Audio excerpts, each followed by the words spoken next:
everyone, welcome to Law Chat 101. My name is Girija Patel and I am your lawyer BFF. Today I'm going to be talking to you about how not to commingle your personal finances and your business finances.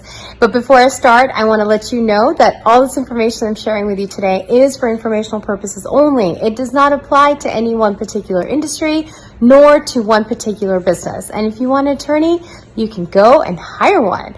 Well, with that being said, let's get started. So I have some really quick tips on how not to commingle your funds. So what does commingling funds mean? First of all, commingling your funds means that you are interlinking your business and your personal finances, where you're using sometimes your business account to pay for your personal items or your personal anything that you might be doing. And so the idea is not to commingle, because when you commingle, you're really making it really muddy and confusing the IRS or anybody else as to what is business and what is personal. So the idea is to always keep it very clear and very obvious. And so the number one way to do that is have separate accounts. Have a separate bank account for your business and have a separate bank account for your personal.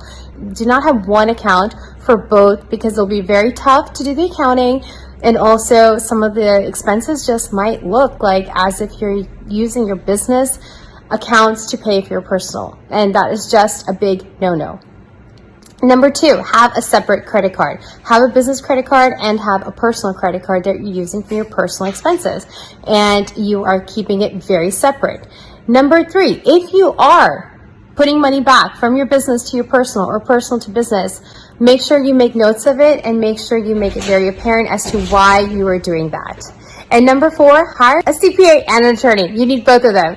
I hope these tips helped you. Leave a small comment on the bottom. Leave a big comment, it doesn't matter. Share it, and I will catch you later this week on Law Chat and next week again on Law Chat 101. Bye.